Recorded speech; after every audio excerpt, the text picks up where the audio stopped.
Hello, everyone, and welcome back to another episode of SuperCoach, mates. Well, round 24 is done and dusted, which means for 10 sides, it's time to kick back and get on the beers. And as for the other 8 sides, well, they have got September action to come ahead. But unfortunately, with the end of the home and away season comes the end of the SuperCoach season. So to just give a quick sum up of our years, we're just going to go through a few slides with sort of our best players, our worst players, and perhaps some players to keep your eye on for next year. So tonight I am joined by Thomas. How are you, Thomas? How was your end to the year? Yeah, I mean, couldn't have been better AFL-wise. We knocking off the Blues, which was nice. And, I think half of Australia were happy that we did the job, and then Freo just fumbled the back at the end, which was pretty funny. But, it was good to see St Kilda-wise, the boys having a pretty good month of footy. And I heard Mason Wood on the radio say that there was that kind of question with the fans saying, look, do we basically tank for draft picks, knowing our ladder position could jump up to 12th if we won against the Blues? But obviously that wasn't the case, and they went full steam for leather. And I'll be talking about Jack Higgins in a minute. But really impressed with how he done, and hopefully we can use that momentum for bigger and better things. And we'll obviously talk about trades and who comes to what club in a future episode. But it'd be definitely interesting trade period wise what St Kilda do, especially with the Josh Battle stuff. But super coach wise, obviously we spoke about your draft kind of premiership win last week. But obviously the classic season finished this week, and with myself and Jonas. Obviously Jonas is not available with us at the moment. And he finished really strongly, 24, 36, an overall of 945. So finishing in the top 1,000, which is a huge effort by him as well, kind of taking a back seat from Supercoach this year. So myself, it's been a frustrating kind of end of the season, I guess, probably 3 to 4 week period where, not a consecutive period, but 3 to 4 kind of weeks in total where I kind of had really frustrating scores where just nothing went together right, and ended up on a 2-3-6-7 with one donut coming from Keeney. So overall of 3,638 in probably the last 2 weeks, kind of knowing that I've had issues with my team and all that, with injuries and not good coverage. Like I was probably lucky Marty Hoare scoring a ton last week, and then him barely cracking 30 this week. It's been frustrating, but it is what it is. But I guess moving on to, my player of the round. We'll talk about our kind of top 5 Supercoach relevant players and disappointing picks and all that as a sum up. But player of the round, I think from an AFL perspective, I think through Supercoach for this week and last week for myself just has to be Jack Higgins. Was alive at the game, which was nice. Obviously been overseas for the last 2 and a bit weeks. I missed about 3 games.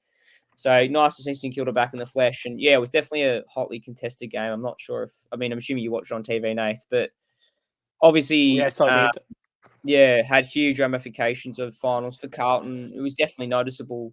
After 3/4 time, they were going to come hard as they could. They probably knew that this was it for them, regardless of what the result was. Even though Port were favourite for that game, they knew they had to go gung ho for the last quarter. And being at Marvel and a lot more condensed stadium than the G, the crowd was pumping. Like we had 43,000. The roof almost blew off when Mop kicked the goal to go ahead. And I knew at that stage it was, close to being over. And I thought, look, it is what it is. We get draft picks if we go downhill from here, or if we win, we win. And Jack Higgins out of nowhere just scores a ripper of a goal, and something just out of nowhere that I think St Kilda fans have been crying out for with a lot of close losses, and it's nice to finally get a close win. And hopefully, as much as that was a ridiculous goal and the celebrations around that was really good for St Kilda supporters, I think it's really important to move that momentum forward. But that's enough for me rambling about St Kilda. I'm probably going to milk that for what it's worth over the off season. But moving to Nathan's, we'll give you a bit of insight on your draft and obviously a bit of classic as well. But obviously your draft focus and something, as I mentioned earlier, hopefully it's something you can go on towards more heavily next season. Your top 5 players, these are obviously in no particular order. I know off air, this is what you sent me through, and we'll talk about it in more detail. Obviously, they're not in order of averages, as you can see. It's just straight through the list. So this is just top 5 in general. We're not really ranking them in a top 5. But Houston, Zorko, McGovern, Sherry, and Sheasel is obviously relevant in classic as well. Obviously, what are your thoughts on those top 5s? Nathan, is it something that has been consistent all season round, or are some of these players some that come in late and really kind of helped you draft run late season as well? Well, for those of you who have just joined, first of all, welcome. But basically, I did my draft in two separate seasons. So I had one season that took the first half of the year, and one that took the second half of the year.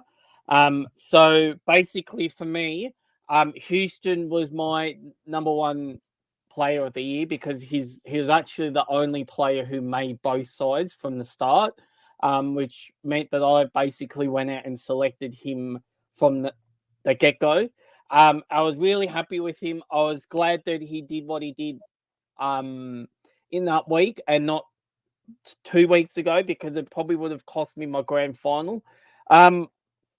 McGovern, he was in the first draft that we did in the first half of the year, and he was just amazing in the first half of the year.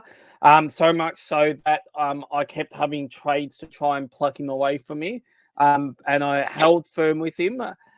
Picked him up as a free agent, which basically means that no one else in the draft pool took him at the draft time. So he fell through. He ended up being a great player, so much so that I went and picked him up at the start of the second season. And I carried him through his sort of injury that he had. And Zorko and Tristan Cherry were two players who I had in the second half of the season. And with the forward line chaos, Zorko was the standout player along with probably Heaney, even though he did fall away. But Zorko was the standout one for me in the forward line, and was a great pick. And Tristan Cherry, I think from round 15, which is when I think when we started this draft, I think he probably would have been close to the number one averaging ruckman in that time.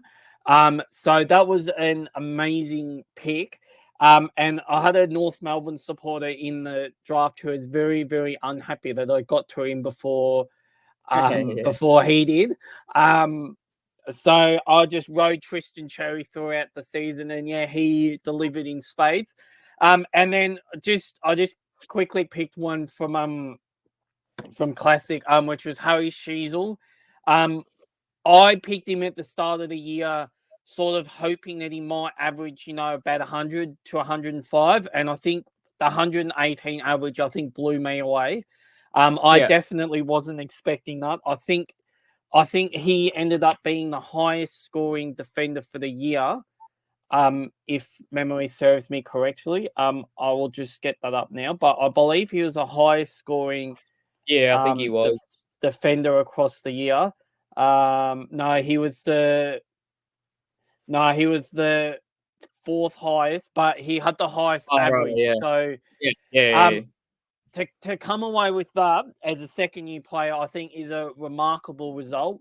And I think for North Melbourne, I think it really showed in the last 2 weeks when he didn't play how quickly they fell away. So I think Harry Sheezel and Nick Dacos will basically be the cornerstone of SuperCoach for probably the next 10 years. I think it'd be very, very brave to not start them in any season unless they obviously get injured in preseason, and then you probably don't go near them.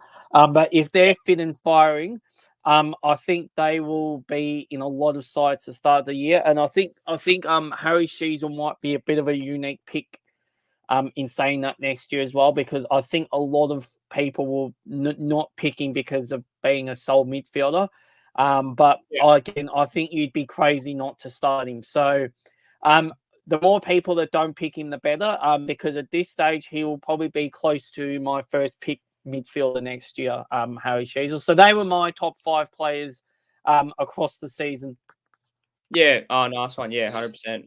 And I know one of them correlates across to my one. So I'll go through my picks. Obviously classic perspective, and I've kind of decided to stick with players that have lasted the full season. It could be slightly different with the ones that were the kind of letdowns of the season, but definitely top 5. We're not someone I traded in like kind of late. These have been except one, but other than the other 4 have been traded in throughout the season. So number 1, Zachy Butters, hugely impressed with his season. I think the one big positive with him is twofold. I think he'll be a kind of a mainstay for super coaches in a little while longer, is his ability to accumulate and rack up ridiculous scores in short amounts of time, which is what you want in super coach. And I think secondfold is that, you look at the likes of Sarong and Zach Merritt and players like that who at times get nullified quite easily because of their stature in the team, and you look at likes like Lockie Neal and things like that, where because of their size and build, and I think I posted this on Twitter the other day,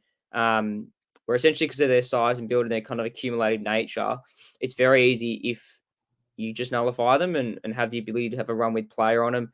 And I'm surprised that other teams don't do it as often. But Butters seems to be one player that, regardless of if he has a tag, if he's a heavy tag, he just does really well because of the nature of how he plays. The second person on that list, Luke Ryan, is someone I brought in very early. It was kind of a corrective trade when I traded out Nick Martin the first time round.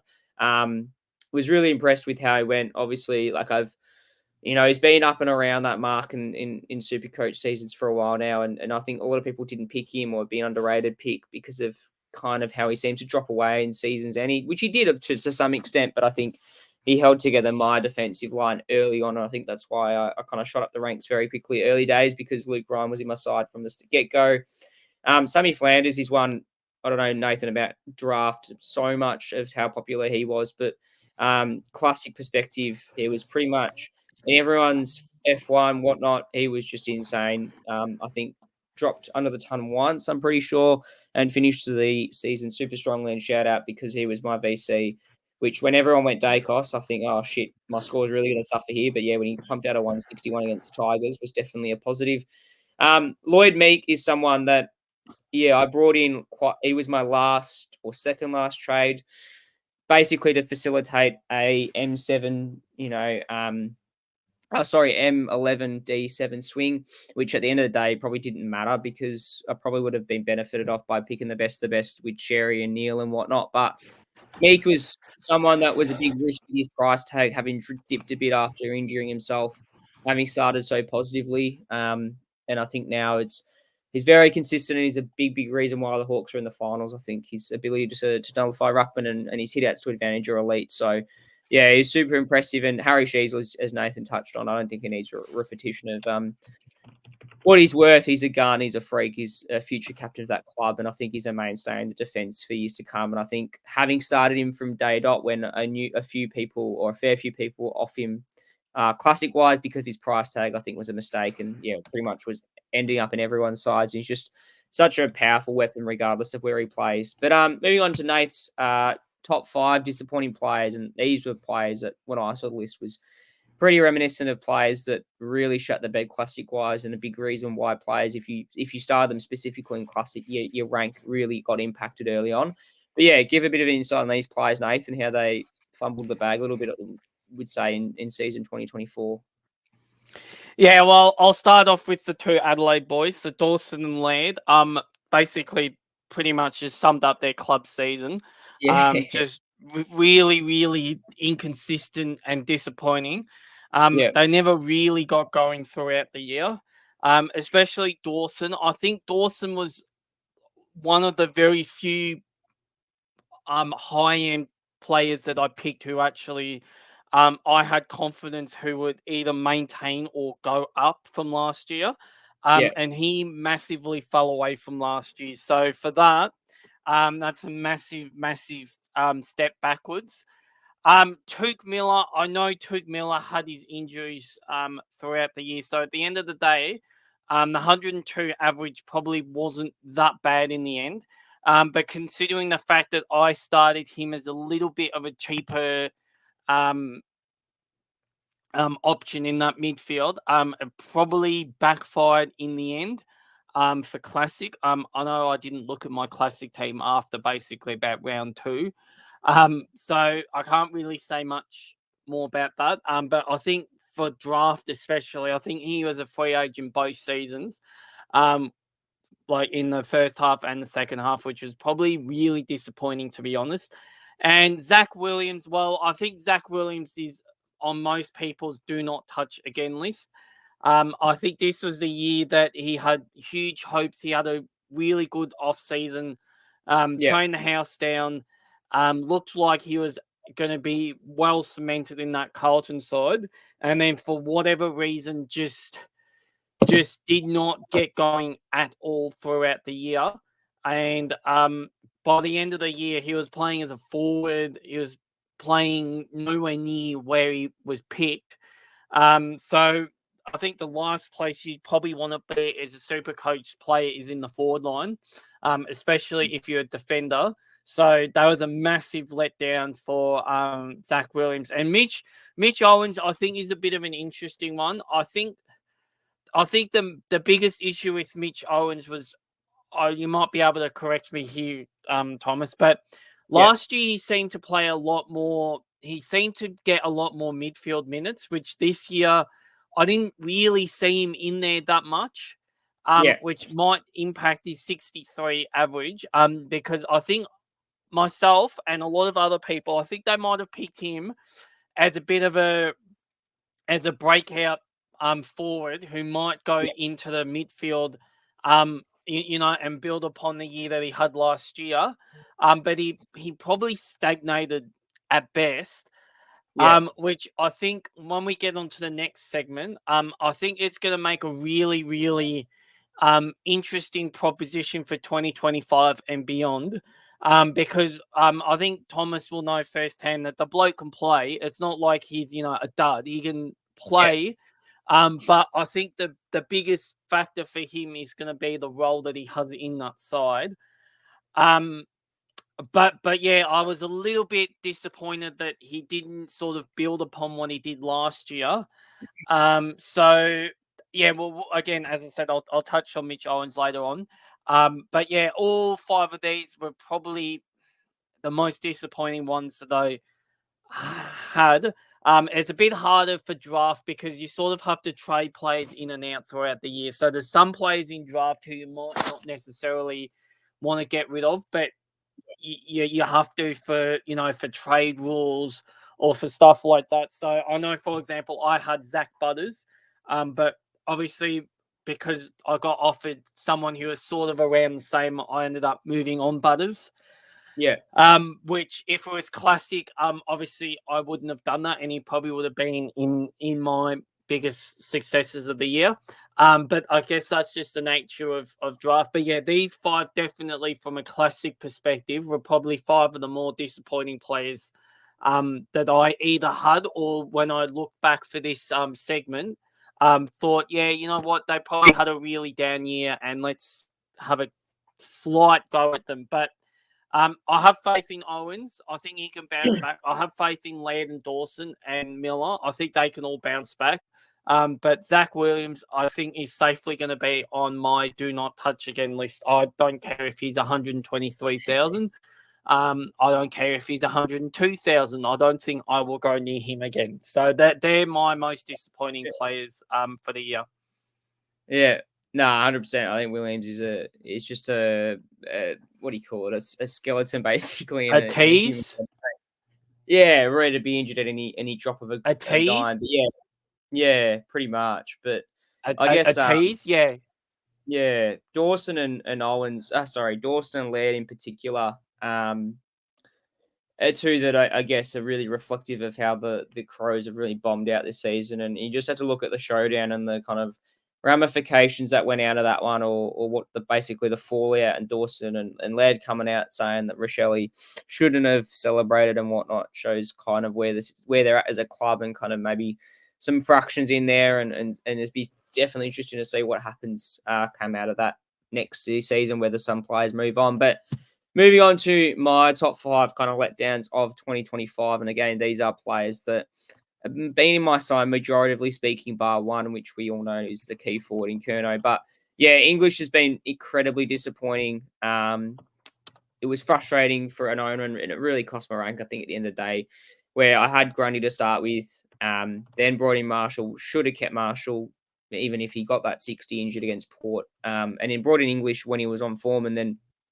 probably brought him in more because of hype rather than actually looking at his underlying stats. And then watching him live as an owner was super frustrating because I just saw firsthand how much he struggled with that new rule where the bigger ruckman can basically block the more mobile athletic ruckman. And I guess that's the most frustrating thing as an owner. You just really never got any stride and never really got a workaround with that new rule in place. And I think that really negated his ability to score. Obviously, he got a few good scores in there, but yeah, I think that 108 average is obviously inflated from some early season form as well.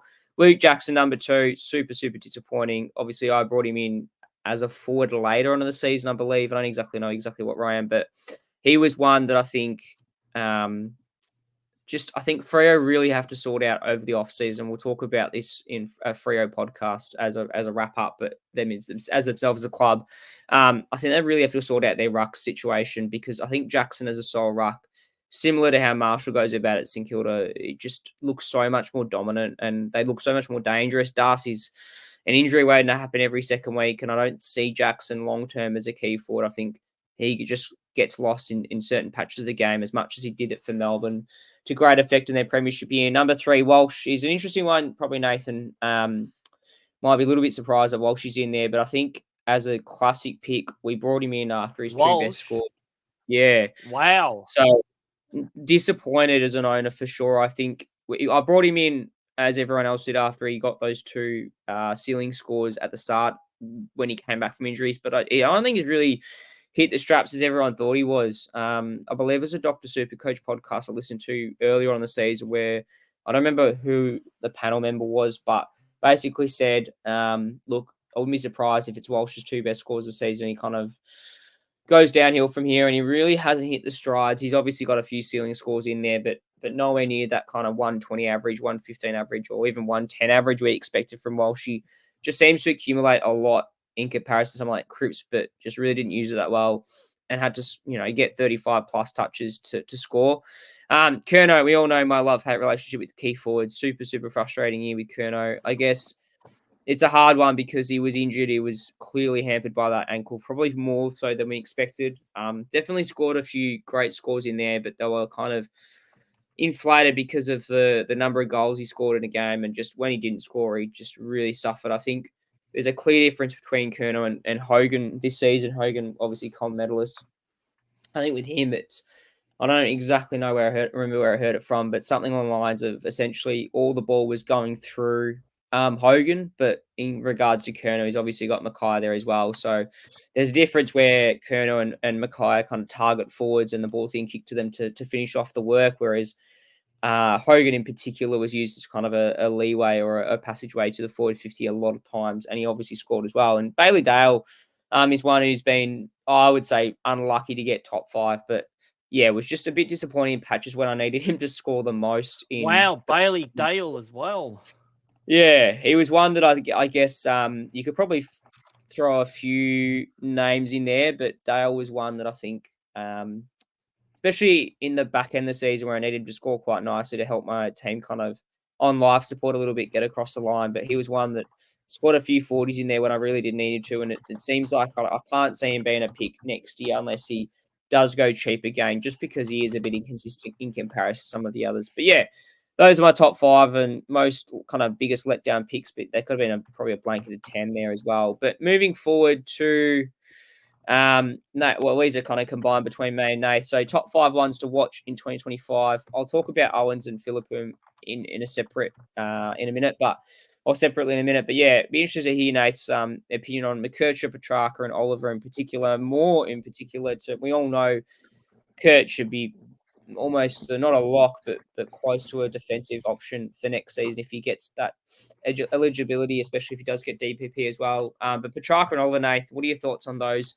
First of all, do you reckon they leave the club, or B, do you reckon once they get over their injury woes and get to full pre-season in place, they dominate again like they have been for super coaches for years beforehand? Yeah, so I'm happy to take this. So McKercher will be defensive eligible next year.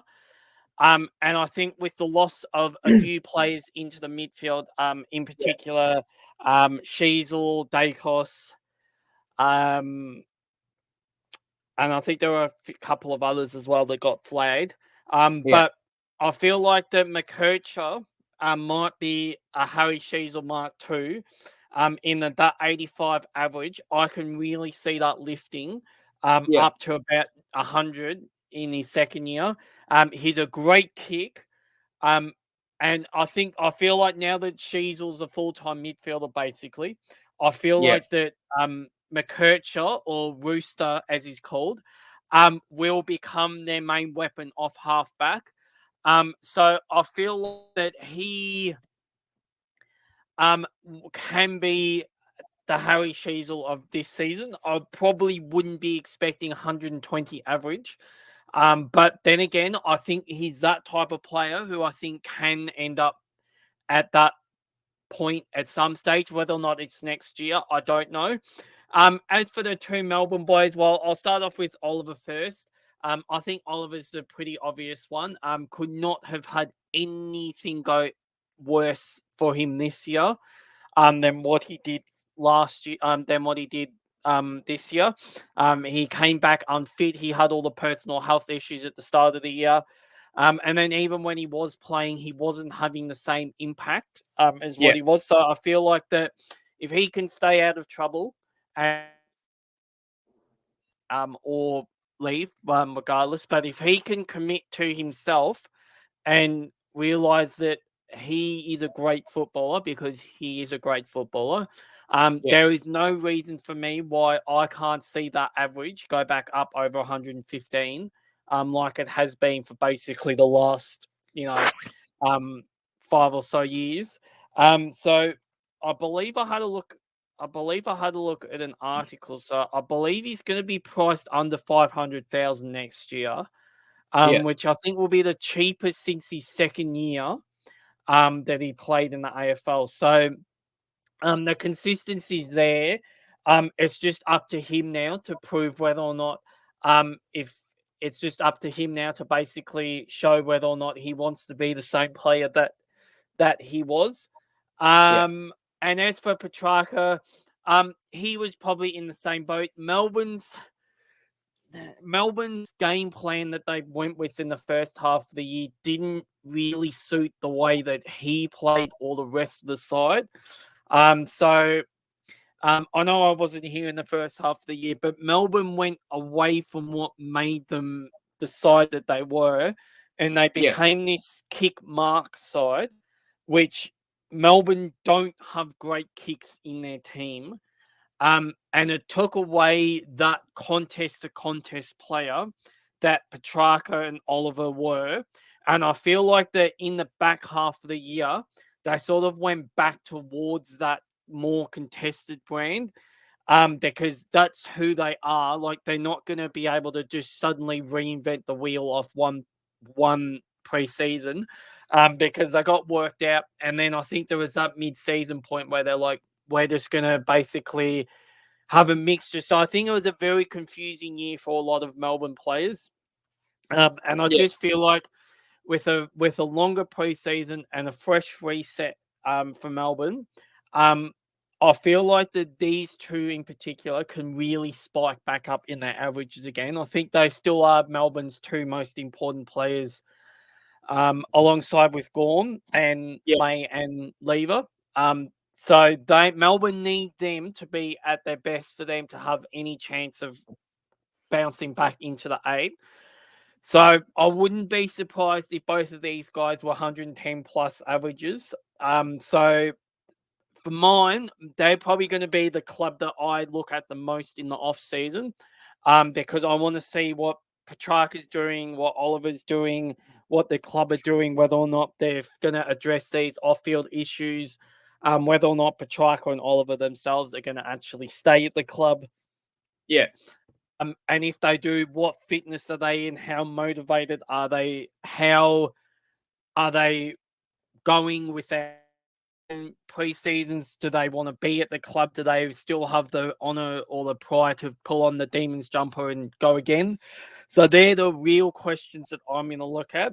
If they can tick both of them, there's no reason why next year they probably wouldn't be in my side. The only thing with Petrarca, I did have a look. He not going to get a discount. And I think he's going to be priced about 550K, which makes it really awkward. So, but I feel like that at that price, he's probably going to be in a lot of people's considerations. But for a lot of these guys, it's going to be the how they go in preseason. And I will just quickly give my thoughts on Owens. I'll leave Philippou to you. But Owens, I touched on this. If he gets a midfield role, that average will spike. I have absolute guarantee that 63 average, if he's a full-time midfielder next year, that average is above 100 next year or very close to it. So that's why I put Owens in this bracket. But I'll leave Thomas to elaborate further on his two Saints boys. Yeah, I mean, obviously, you summed it up pretty well, Petrarca and Oliver. Owens and Philippou are two interesting ones, SuperCoach-wise, next year. Owens, I think you're nailed on the head, Nathan, with regards to positioning is really important for him. I think if he plays forward, it's a no-brainer. I don't think it's a not worth picking. But yeah, Philippou is almost, I would suggest, unless we get a really A-grade midfielder in that kind of pushes Philippou out to more of a forward hybrid, split. I'm almost picking him as my first pick player next season. Just the way he goes about it. Wow. Second to none. I think his ability to score is undeniably there. He almost is a Mark Bontempelli, 2.0. Mark Bontempelli 2.0. And I think, we looked at his stats against Carlton, yesterday. And Carlton, one of the hardest midfielders score against, give you that. And he scored, 119 AFL Fantasy, 80 in SuperCoach. I think disposal efficiency wasn't quite there, but he's kind of a player that just gets impact for his possessions, which is really important. And I think the way he's played ever since coming back from the VFL stint has showed why he's going to be an A-grade midfielder one day when he builds into his body. Having said that, there could be potential second-year blues and whatever. But I think he's one definitely for the future as a kind of a lock-in for SuperCoaches for years to come. I think Owens, I mentioned this in my kind of St Kilda review on Twitter that I really do believe that, when King comes back and he's fit and healthy, him and Sharman take the top two forward positions. The third one really is up to, I think, Owens and Membry. And the way Membry's been going, you can't really drop him, or if he does get traded, we probably get a better trade bait because of it. But Owens is one that I really do think, as you said, Nath, it really depends if he plays mid or forward. I would love to see him at the midfield. I don't know how that midfield mix works, considering he hasn't been there much this season as more as a decoy ruck or a second ruck to support Rowe. But I really do think that he adds something in that midfield that not many AFL clubs do have. I think he's very Petrarca bullish. He probably doesn't even have the kicking set shot accuracy to be a potent forward, let alone a key forward or a third tall.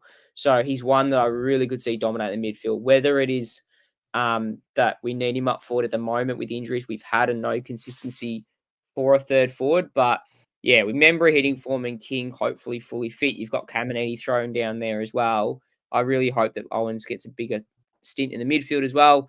Not as a ruck, but even if he does play, backup ruck, he still does play midfield normally. But hopefully he does play midfield. And if he does play midfield, genuine conversations, he probably has that midfield eligibility next year. But that's a preseason watch more so than anything. Moving on to the returns from injury. These players, you probably have to ignore their averages. We'll keep this one brief because obviously they've had shocking runs this season with injury and have had previous injuries. You got Kitty Coleman, who had his ACL blown out from under him, unfortunately, which I think really hurt Brisbane early doors when they were trying to figure out what their back six look like. Doherty, as we all know, he struggles from health-wise to injury-wise, footy injury-wise. It's been shocking and hopefully can come back stronger than ever. I've even heard across the grapevine that he could be a smoky for coming back in the first finals, which would be definitely inspiring for him. And the Blues, Bailey Smith, there's talks he's going to Geelong. That'll be covered more in our trade video. He did not play at all, but will be really interesting to see whether or what club he goes to and what that impacts and where he plays, because I could see him getting more midfield minutes. Callum Mills is interesting because he's always a super coach talking point, but just gets injured. at the best of times and was definitely a frustrating season for him this year as captain of the footy club. And Tom Lynch, everyone had on their radar at the start of this season as a budget forward and really just didn't get going, and then injury kind of ruined his season. What are your quick thoughts, Nathan, about these top 5 returns from injuries? Anyone in particular that you're really keen to bring into a draft format or a classic format return? Well, I'll start with draft. I think it'd be very risky to bring in these players in draft, especially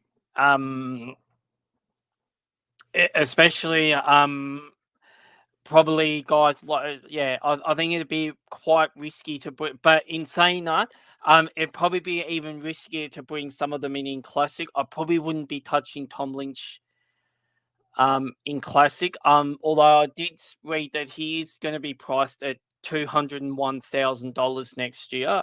If the way they work out the pricing is the same as this year. And I think there were a few good picks at $200,000 this year who really thrived. He's going to be the focal point of that Richmond side, but again, it's just his body. Bailey Smith, I think Bailey Smith's going to be priced under 400,000, which that's too good for a player of his caliber. Again, it's just how he comes back from the injury. I think he could do really well down at Geelong. So if he does end up leaving, I wouldn't be surprised if he ended up being a one of those out there picks, just because Geelong need help, especially in the midfield for Dangerfield. They can't keep relying on an old fossil. So I think Bailey Smith fits the bill there. And as for Doherty and Kadeen Coleman, well, we know they've got talent. They just need to run at it. The only thing with Doherty that's going to count against him is probably his age. But Kitty Coleman, I feel like, is in the prime of his career. His impact was felt on Brisbane when he wasn't there for the first probably 6 or so weeks after he did his ACL. So they need him. The only problem is that he hasn't historically been a great SuperCoach scorer. But I know that his 2 finals in 2023, the prelim when he was best on ground, and the grand final when he probably had the Norm Smith up till half time, or at least until Bobby Hill caught fire. He can play. It's just a question of whether or not he can do it across 23 weeks. So I think Coleman's probably going to be one that a lot of draft players might look at. Yeah. And as for Cullen Mills, well, I put Cullen Mills on there because I'm expecting that he might have DPP eligibility with the midfield and one other position, whether it's the back line or the forward line. And I feel like that could be a massive benefit, especially if he is a forward. The only issue was I think he had to play the full game in the forward line, and I'm pretty sure I saw him in the half back line. So I don't think it's going to be a forward eligibility. Yeah. But in saying that, I think if you can get Mills as a defender a little bit cheaper, he's got the talent to do it. But I think the biggest factor for him is going to be his role, because he has been used as a tagger by John Longmire in the past. And normally if one of those midfielders gets hot, they normally go to Cullen Mills. So that's going to be the only question on that. But yeah, otherwise, I think all 5 of these players are probably more watch and see as opposed to perhaps, start getting excited about having them. But yeah, these 5 were just 5 players who I felt like, that we felt like could perhaps not become A graders, but are definitely better priced than where they are going to be to start the year.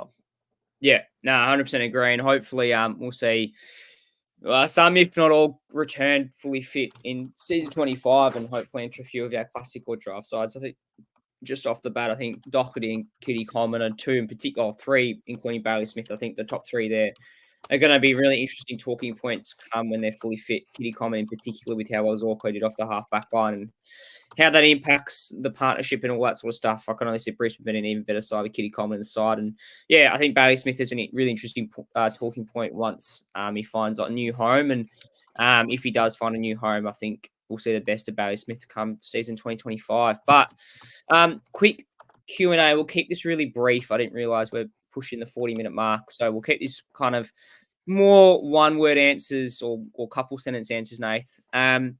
3 questions here that are kind of discussion points that I've had on my mind a little bit across the season. I know you've been talking about as well in some of the episodes. Number 1, has the overall fixturing of this season had an impact on certain teams? The reason I say that is because round 0, we obviously had the top Victorian clubs versus interstate teams, and it just felt, I didn't have a proper look at it, but definitely from what I've seen doing vice captains and captaincies and stuff like that and fixturing, it seemed like teams were playing each other within a 6-span block before teams were playing other teams for the first time as well. So, for example, we played Brizzy in Brisbane, and pretty much 5 weeks later we played them back in Melbourne. Whereas we didn't play, just off the top of my head, Carlton, we basically played the first time in round, like last round. So, what are your thoughts on the season? Yes or no, has it had an impact? And if yes, why? If no, why? Well, I'll start off with the caveat in the room. I think it had an impact on the sides who finished late last season. So I'll look at Collingwood and Brisbane as being the 2 classic examples. Yes, it definitely had an impact on them because they were playing catch up. They already had the shortest preseason ever by any 2 clubs, and then to have to play the longest season of any 2. Sorry, to have to play the longest season as well. You can't deny that that's had an impact mentally and physically on the players. Yeah. I feel like that a lot of the year Collingwood have been playing catch up with this, with fitness and continuity of players. Yeah. And I feel like it reached ahead in the 4 weeks after the bye when we just looked tired, lethargic. We weren't ourselves. And the fact that we won 4 of our last 5 games probably adds more to that, as opposed to it being a lack of motivation, or, the players weren't ready for it.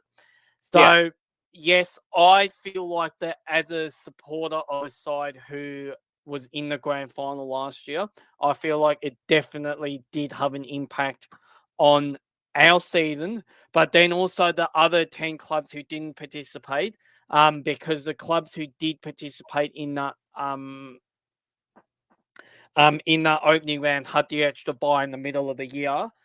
So I think that needs to be looked at next year. I don't know if it's a case of all clubs do it and there's a whole week off for the industry at some point in the season. I don't know if that's going to necessarily work, but I feel like that needs to be looked at. Because we can't keep having a situation where there's sides who are playing 6 weeks apart, and then you've got Brisbane and Essendon who hadn't played all year until round 24. So, I don't know why they don't just do the first 17 rounds. You play each side once, and then the last 7 rounds are based off the whatever you call it, the how they bracket all the sides from the previous year. Because I don't think the fixture's ever going to be fair, but I feel like that's the fairest possible way to do it, is to just play all 17 sides in the first 17 weeks, and then the last 7 rounds, or however many there are, then they can start doing the double matchups based on where they finished the previous year. Yeah, 100%. I think it's something that they seriously have to look at, and I get that Laura Kane and Dylan and whatnot.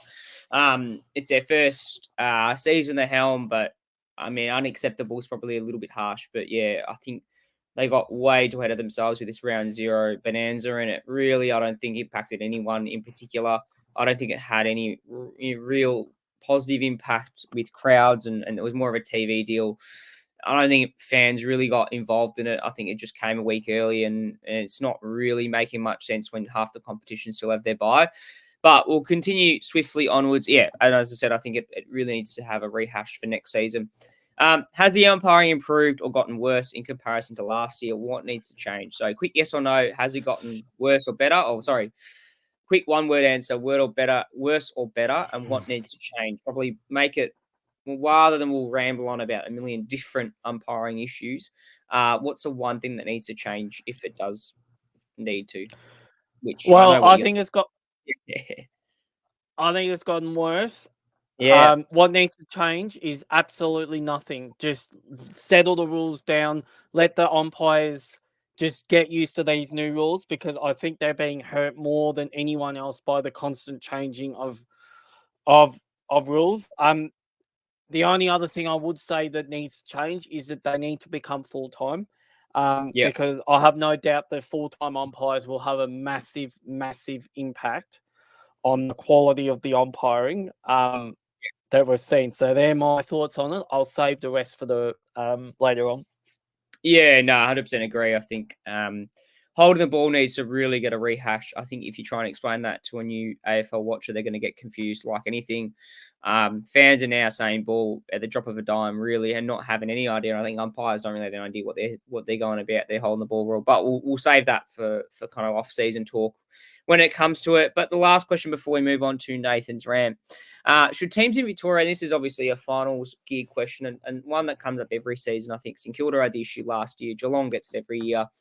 Should teams in Victoria who have a home ground other than the G be allowed to play on a home final at a smaller home ground? So what I mean by that is St Kilda had the opportunity to play at Marvel, or not the opportunity, had the option, logistically speaking, to play at Marvel, considering that's our home ground.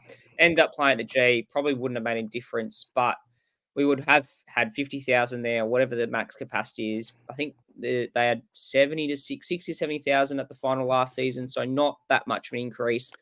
The Dogs play the Hawks, obviously, come Friday week. Or next Friday, sorry, not this coming Friday. What's your thoughts on this kind of idea? Geelong get it all the time when they make finals. They play at the G. Is a sense where, I mean, obviously, it was a bit of a different scenario when GMHBA had that kind of renovations in place. So they really didn't have a crowd opportunity, but now they've got 40,000 every week. What are your thoughts on this, Nathan? Or do you really think it is that the G's are home of footy? Doesn't matter how it is. You're going to get crowds there anyway. Or do you really think that if a team like Geelong or teams playing Marvel get a home final, they really should be playing it at their home ground, not a G ground? That is a contractually obligated thing. Well, that was going to be the first point that I raised, was that we should just point out that it is contractually obligated that all finals are played at the MCG whenever possible. That is that's a long-standing deal between the MCC and the AFL. So let's just put that to the side. My personal opinion is that I think the game should be played at the venue that is most appropriate crowd-wise, and also that gives the higher placed team the best possible advantage of winning that game. Now, does that mean that every game should be at the MCG? Based on that, probably not. But I feel like that the default position should be that you play your finals at the MCG, and unless you can show how moving it away from the MCG will benefit you and your supporters, then the case is going to be very hard to argue as to why the finals shouldn't be at the MCG. The one caveat I will say on that is that I feel like this is going to be an ongoing discussion, that if you're going to allow games to be played interstate at home venues, so like, for example, like if the Giants lose, they could potentially play Carlton at Giant Stadium. Now, that capacity is only 15,000, and there's, by all intents and purposes, they're going to play it at that ground. Now, is that the best outcome for the fans? Probably not. Does it give the home side or the higher finishing side the benefit of it? Absolutely. So I think this is just going to be an ongoing discussion where where sides will try and push for it to be at their home venue, and the AFL will have the job of working around that. In saying that, I've always been of the belief that the game should be played at the biggest venue in that state, regardless of whose home ground it is, unless the club can show that there's some possibility that they're not going to be able to fill the bigger ground in their home state, and that there's not going to be too much of a difference between the amount of fans who are going to be locked out and the amount of fans who could have gone to the bigger ground and have decided not to go. So this is just going to keep coming up, but that's my default position, is that I always think that the game should be played at the biggest venue in each state. So that means that they should be played at the Gabba, they should be played at the SCG, the MCG, Adelaide Oval, Optus Stadium. They're your 5 finals venues. All of the other venues are just home and away venues. Yes, I know that's going to disadvantage the Giants. Yes, I know that's going to disadvantage the Gold Coast Suns. But at the end of the day, Geelong have been complaining about this for 100 years, about why they can't get finals down there. And same with St Kilda and North Melbourne and Western Bulldogs, that they have to move their finals to the MCG, even though they don't play a home game there throughout the year. I know St Kilda have played a couple of home games there this year, but more so the Dogs and St Kilda, more so the Dogs and North Melbourne, who wouldn't play any home games at the MCG throughout the year. So it's a tricky one, but that's my default position, is that unless you can show that the game is better suited to the smaller venues, so a la Marvel Stadium or in Geelong's case, GMHBO Stadium, if you can show that the crowd's not going to exceed, say, 70,000, then, or maybe even 60,000 for Marvel and perhaps 50,000 for Geelong, then I don't have an issue with it being played at Marvel or GMHBA. But I think as soon as it reaches that threshold, then I think that's where the AFL have to step in and say, no, we need to play this at the MCG because it's the bigger ground. And I think that should be the case for the Giants and the Gold Coast as well, is that I think if they're expecting about 5 to 10,000 more than what their stadiums can actually hold, then I think you need to move it to the bigger venue, because I think you need to give more people as many people the opportunity to go and watch their side play, as opposed to locking people out purely for the sake of a home ground advantage. So I guess the easiest solution is to not have sides play on the in the home and away, because you can't really do that anymore. So you're always going to have this unfair factor of, it's even the grand final, for example. The grand final's got the exact same issue. So I think, I don't know how to approach it, other than I just think that the game should be played at the biggest possible venue that's in that state. And then the grand final, because it's a one-off game, it should be played at the biggest possible stadium that can hold the most people. So that it's a complicated issue, but that's sort of my own opinion and viewpoint on it. Is that the home state should always be the biggest venue in that state, not necessarily the home ground. And I don't agree that the Giants and the Gold Coast, when they get there, are probably going to host finals at their grounds when they've got grounds in, an hour away that can hold, 3 times that amount. And you're going to make Geelong travel the same distance for home finals, purely because of a contract. So that's my thoughts on it. Yeah, no, 100%. Yeah, I've completely valid points. I know that we said that we'd try to keep this little Q&A nice and short, but it's definitely a good discussion point. I think we'll touch on it next week when we do kind of our in-depth finals analysis on these games. But yeah, it's definitely an interesting talking point. And the reason I bring it up is obviously that Dogs-Hawks game where you look at Dogs hosting the Hawks, and that's going to be played at the G, and Hawks have the MCG as their traditional home ground, the home and away season. The Dogs have Marvel as a traditional home ground. I totally understand where you're coming from with the amount of fans going through the doors, and it's probably going to be a sellout from what I'm expecting. But I'm just taking it from St Kilda's point of view as well. Like, you're trained to play at Marvel in indoor stadium is a very different game style to an open MCG where you have a lot more space to move around. Marvel's a lot more corridor focused. You look at teams that dominate through there. St Kilda figured that out in the last month of footy. So, yeah, it'd be interesting to see how that game style changes and whether the Dogs won the premiership in 2016. So they really don't have an excuse to not play MCG. But, yeah, it'd be definitely an interesting conversation moving forward. And I think, we have this conversation every year anyway, and it always resorts back to the G as a traditional home of footy.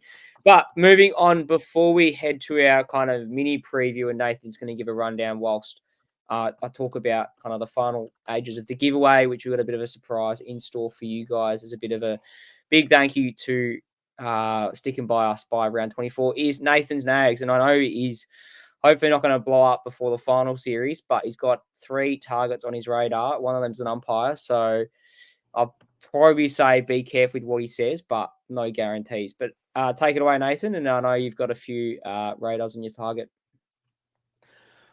I do have a few things. So the first one I'm going to start off with is the one that's not on here before I get, which is the Fremantle Football Club. Now, this is a side who was in 3rd place 4 weeks ago and have absolutely butchered the last 4 weeks and have completely missed out on the 8 altogether. This list is far, far, far better than a 10th place finish. The way that they play has been picked apart all year. If you watch stats shows out there, David King, Daniel Hoyne from Champion Data all year have said that the way they play is not a finals brand. It doesn't stand up. And lo and behold, 3 of the last 4 matches have been against finalists, and they have not won one of the matches. So for Fremantle, it's a really, really big off-season at Fremantle because this is a side who should be playing now and instead are sitting on the outside because their game plan, which is this chip mark game, does not stack up against what the best sides do. So to Justin Longmuir, you need a big off-season, my friend. This list has underperformed this year, and you need to figure out a different game plan. As for the Melbourne Demons, what I saw on Friday night was a side who had given up. I'll just put it bluntly. They looked inept. They looked like they had checked out for the year. It looked like they wanted to be on planes rather than at the MCG. And I don't know the last time I heard a side have a pressure rating of 150 in a quarter of football. That is just pre-season stuff. That is just heads not in the game. So it's easy to see why players like Petrarca are disgruntled when he's out, trying to do his best to get back and play for them. And the side that he's contracted to play for are dishing up second and quarter performances where their pressure is 150 and it's basically a training drill for Collingwood. So to the Melbourne Football Club, not much else could have gone wrong for you this season. The last game was the tipping point for mine. So I think you are under the most pressure heading into next year, given that where your list is and the fact that you have got some of your best players who don't actually want to be there anymore.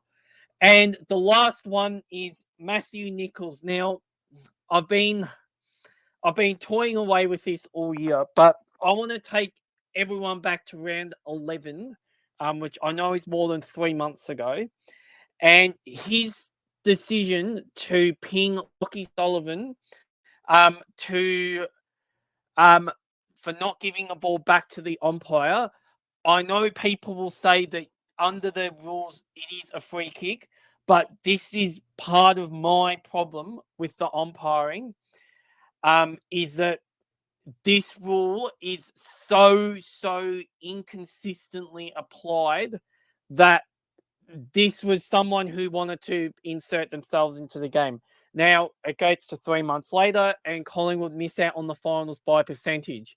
Now, I don't want to preempt anything, but Fremantle had no momentum before that decision was paid. I know they kicked the goal before it, but Collingwood had all the momentum in them. That free kick got paid, and Fremantle kicked 3 goals, 1 in the last 6 minutes, and rescued a draw out of that. Now, hindsight's a wonderful thing, and I know people will say, oh, you can't rely on the result from 3 months ago. But this is plain and simply, this is 2 points that Collingwood basically had taken away from them, because of one umpire who decided to insert themselves with a very, very technical free kick. And that decision has basically single-handedly cost Collingwood a spot in the finals. Now, I can blow up and say that Collingwood should be at the finals, but the reflective part of me says that perhaps it's a good thing that Collingwood are not in the finals, because I don't think we're going to do any damage this year anyway. But it would have been nice to have had the chance to actually compete, because the side who we were playing, who we would have played, which would have been the Brisbane Lions, we beat them twice this year, including 2 weeks ago by a point.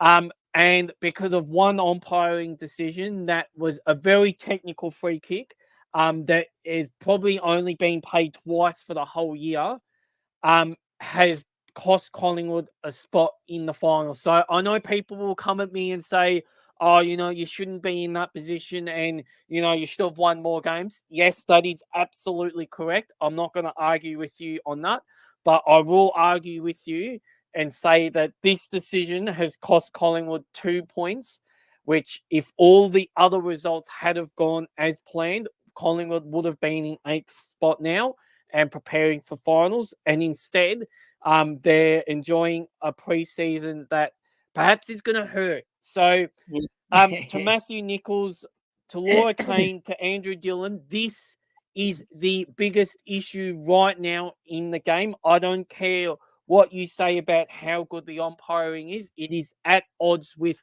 what everyone else says, what the fans say, what the commentators say.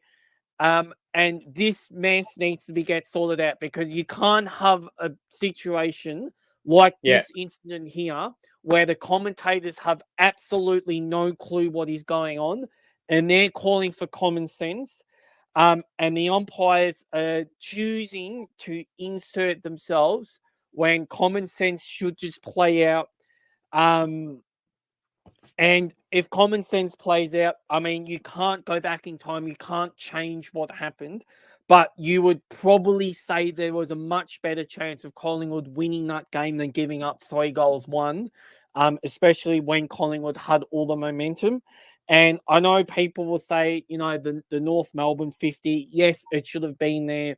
It wasn't there, and they used some really technical justification to actually explain that decision, which then Collingwood were on the end of, weeks later in the Sydney game, when they had the exact same thing and the umpire didn't pay it. So you can't have it both ways, where you can't go apply common sense like they did with the 50-meter penalties, which in my opinion, both probably were there by the letter of the law, but the umpire used common sense. They realized that they probably just overran the mark by mistake because they were trying to keep up, or they didn't let the player, or the player who was meant to be on the mark didn't want to let the player just go run up and take an uncontested mark. So if they can use common sense in that situation, then surely they can use common sense when giving the ball back to the umpire, that perhaps late on in the game, players are tired, they are fatigued, their decision-making isn't as good. And Yeah. I just wish that these technical free kicks were just removed and turned into more common sense approaches where perhaps you get a warning, and then if you do it again, then perhaps you look for a free kick. But I know deep down that Lockie Sullivan did not mean to give that ball back to Nick Dacos. I think he just gave it because he was standing next to Matt Nichols at the time, and Lockie Sullivan had left the area, and he thought he'd just give the ball to Nick Dacos and let Dacos give it to the umpire. So, to the umpiring department, I don't know how to fix this because I know umpiring is so hard, but they don't make it any easier for themselves when they do stuff like this, which infuriates. End of the day, their job is only to officiate to the rules that they're given, which they can't control the rules that they're given. That comes from higher up. So this whole umpiring situation needs to be sorted out, and it needs to be sorted out quickly because I know.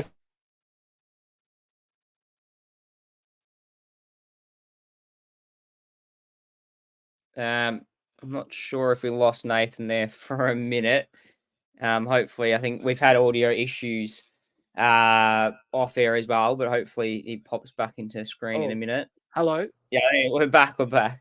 Sorry, I was just finishing off. I was just going to say that I know what's going to happen. That sides are going to win the ball from the middle. They're going to get the ball inside 50. The umpires are going to pick out a very technical free kick. It's going to go back into the middle, and it's going to reap all over again. So I got bored of watching that. So that is the biggest gripe on the game right now. It needs to be fixed. I don't know how to fix it. I don't know if it's a mace of full time, keeping the rules the same, removing some of the rules. But this area of the game needs to be fixed because it is going to lose fans from the game. And that's my nag for the week. 100%. I think you nailed it on the head with regards to losing fans. I think we're seeing more and more fans disgruntled on social media and whatnot with regards to inconsistency in the umpiring fraternity and rules and inconsistencies there. Probably safe to say there, Nath, if Collingwood did make the finals, I reckon you'd seriously blow a fuse come week one of the finals. It'll be interesting what nags you come up with week one of the finals, because I think if any inconsistencies come or a controversial umpiring decision comes our way in a big final, Nathan's all on top of it. But moving swiftly forward, I know we've hit the hour mark. We are probably going to leave. I know that we were planning to, I said last week, we were planning to dissect the under-22 side and what change we make. I didn't actually realise that the side was announced earlier than the All-Australian side. But nonetheless, we'll probably leave that till next week when we review that and the All-Australian squad, which will leave our discussions for next week. There's definitely been a bit of a shock news with who's been in and out of that team of 40. But with regards to, as I said, a bit of a thank you. I posted on Twitter earlier today about the support that we've had coming back from the podcast scene. I know both of us had a bit of a hiatus, and Jonas is yet to return with his work commitments and things like that. But we both came back after a bit of a hiatus and had external issues outside of SuperCoach that we had to kind of get sorted and come back. And we've come back, I guess, stronger and more consistent, I guess, is the biggest thing. And I know that would have frustrated a few listeners as well, to say the least, that we basically dropped off the face of the podcasting scene in a little bit. And we had probably consistent listeners wanting to hear what we had to say. And we probably dropped off at not a great time mid-season last year, and we came back mid-season this year. So it's been hard to kind of run with it towards the end, but hopefully we can continue to produce content throughout the off-season. We've got a fair few things planned into 2025 as well, and hopefully both our teams as well, St Kilda Collingwood, can make big comebacks next season, which make it even interesting to talk about. But as I said earlier on, as we've been doing for the last few episodes, I know it's been a lengthy one today, as a bit of a thank you, once we do hit 1,000 followers, I've been checking the count today. We've got 993 as of recording. So 7 more to go until we hit the magical 1K mark. And once we do, we'll be doing a giveaway on our socials. As you would have seen in the previous episodes, I've been putting together a bit of a collection, as would say, or a bit of a scrapbook of cards that we've been packed from, all the inserts from the AFL. scene that we put together that you will be lucky enough to win if you enter the giveaway, which we'll post all the details once that hits. It'll be simple as kind of like, follow, like the photo, all that sort of stuff, as a normal giveaway does. But I decided to, because I know the FPL scene. I don't know if you play FPL. I know you play pro clubs, Nath. So you're somewhat in the soccer fraternity, but with the FPL starting last week, I thought we'd kind of go best of both worlds. I know I've got an FPL team, and I'll be putting out some content individually on that. I'm kind of an idiot's road to glory when it comes to a guy who forgets his FPL team, forgets his FPL team exists halfway through a season. But I think I've started the season quite nicely, so we'll leave that for a team review midweek. But as a bit of a thank you, I've got a little box of Prizm Panini 2023-24 Premier League cards. So what we'll do here is it was decision I made that, as a bit of a thank you as well. We'll mix it with the AFL cards and we'll put together a little kind of gift package for the winner, and they'll have their kind of best of both worlds. So a bit of Premier League, and I know it's been kicking off of late, and a bit of AFL as well. But whilst we get this set up, I'm going to put it on screen in a minute. So as you can see there, the box is sealed. So I'll open that in a minute. And then, as I said, we'll put together kind of a bit of a gift package alongside the select cards that we've been putting together in the collection. But also, if the winner of the eventual giveaway has a specific team that you follow or a mad supporter of a certain club, we can definitely sort something out for you as well if you are the lucky winner of the giveaway once we hit 1,000 followers on Twitter. But whilst we get this sorted, Nathan, why don't you give us a bit of a rundown on, quick. I know next week we'll go into a bit of a deep dive into the 4 finals games, but why don't you give us a bit of a quick review or quick summary or tipster's guide, as one might say, of the 4 finals? Yeah, so I'll go through so first of all, we'll start off with the Thursday night game, which is Port Adelaide versus Geelong. Geelong actually record against Port Adelaide. Up until recently, I think at one stage Port Adelaide had won 2 of about 21 games. So this is a matchup that Geelong will really, really perhaps try and say, they might think is a good matchup for them, just given that fact. But in saying that, it's hard to ignore the form of Port Adelaide. I think they've won 6 in a row coming series. They're going to have the home crowd behind them. They have got the number 1 defense over the last 7 weeks, which I don't think is anything that anyone has ever said about a Ken Hinkley coach side.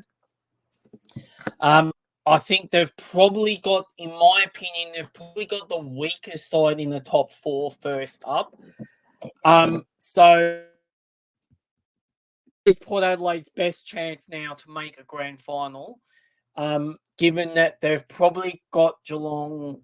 I think they should really be beating Geelong, and then they've got a home prelim final, which again they're going to have the crowd behind them for that. So I think this is Ken Hinkley's best chance since he's been at this club of making a grand final, which is remarkable in itself. Just given that 7 weeks ago, the fans were calling for his head. They wanted him sacked, and they were booing him off the ground. And then ever since that moment, they've only lost 1 game. So it's been a remarkable turnaround. I can't see Geelong going over there and winning. So I will be tipping the Port Adelaide Power to have a home prelim. Friday night is the Western Bulldogs versus Hawthorn. So this is actually one of these discussion.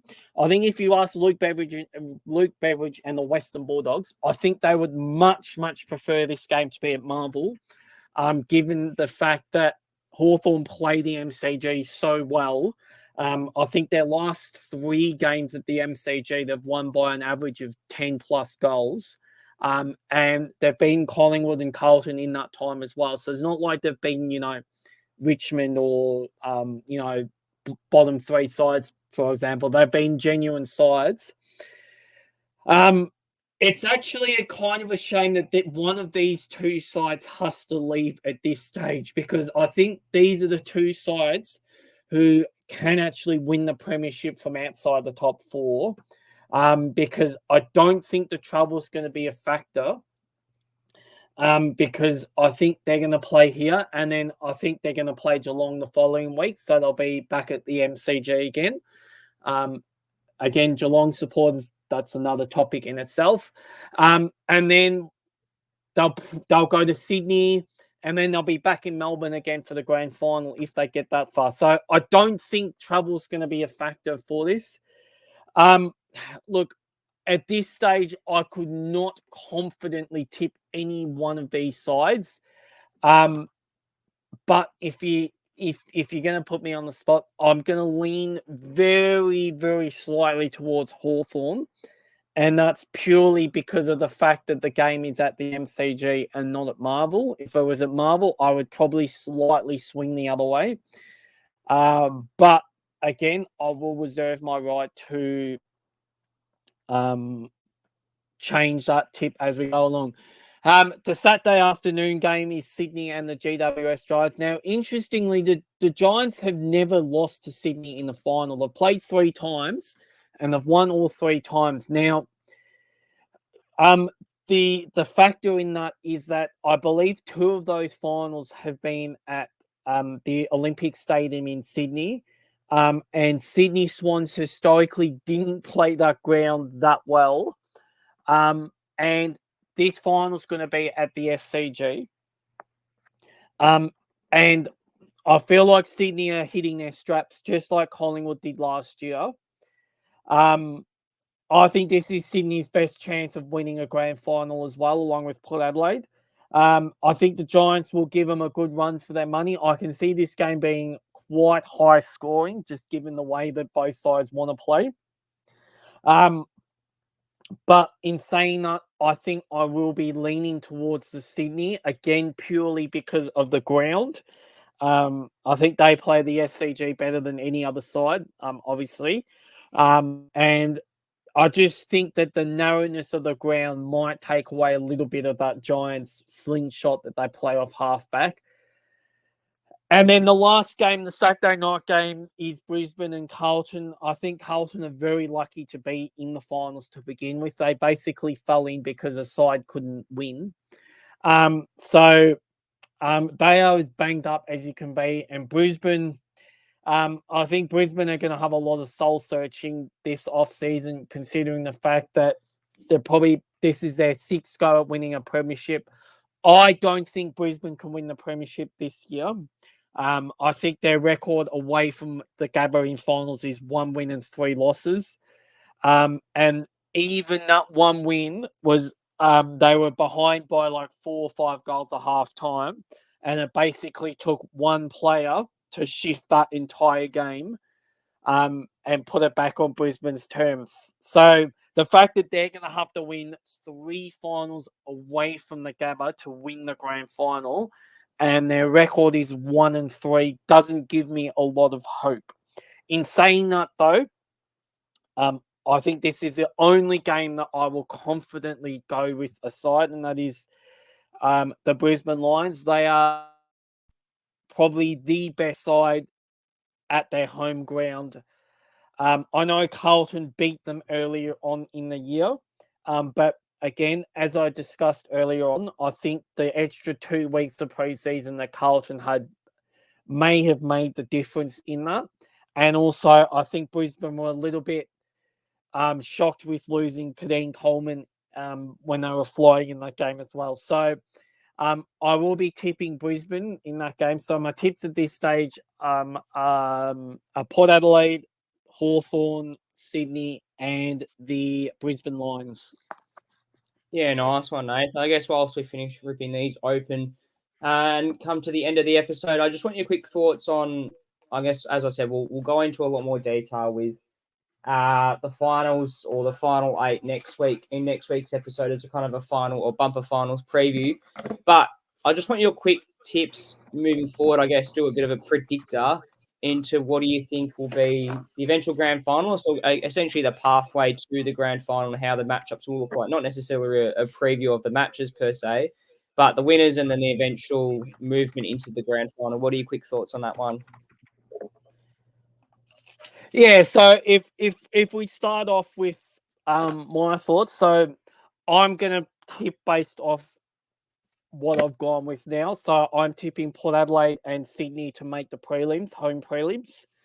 I think the Hawthorn will beat the Bulldogs at this stage, and I've got Brisbane beating Carlton at this stage. So that's that. So then that leaves the semi-finals as Geelong v Hawthorn, and GWS versus Brisbane. I think I'll be tipping the Giants to beat Brisbane. And the other semi-final, I almost want to tip Hawthorn. You know what? I'm actually going to tip Hawthorn in that final. I think they're better. I think they're in better form than Geelong. And again, I think the MCG factor will come into play there. Which leaves the prelims as Hawthorn v Sydney in Sydney and Port Adelaide versus the Giants. I think Sydney will beat Hawthorn at the SCG. And the Port Adelaide versus Giants game, well, last year they played off in the semi-final and the Giants won. This year, however, I think this is the best model of Port Adelaide. So I think this is the best that Port Adelaide have looked going into a final series for probably 3 or 4 years now. And the Giants, there's still a little bit of question marks over them defensively. So I think Sydney and Port Adelaide will win both their prelim finals. And the grand final, because both teams are outside of Victoria, you're not going to have this, situation, say, in 2017, an interstate side traveling to play on the opponent's home ground as the higher finishing side. I'm not using last year because Collingwood was the higher finishing side last year. So if you base it off, who finished higher, the grand final would have been at the MCG anyway. But I'm also focusing on like 2017, 2018, 2014, 2015. No, not 2015, 2014, when sides finished on top, but were made to come to Melbourne to play an MCG side. So I don't think that's going to be a factor this year. I will just lean towards Sydney because I think that their best has been the best all year. But as always, grand finals get built up as being these amazing games where you've got the two best sides, and unfortunately, quite often it doesn't pan out that way. I think last year was more the outlier as opposed to reality. We're just going to go back the year before when Sydney entered on a 9-match winning streak, Geelong entered on the 14-match winning streak, and Geelong won by 80 points. So, unfortunately, grand finals tend to be just the side who can handle the occasion best.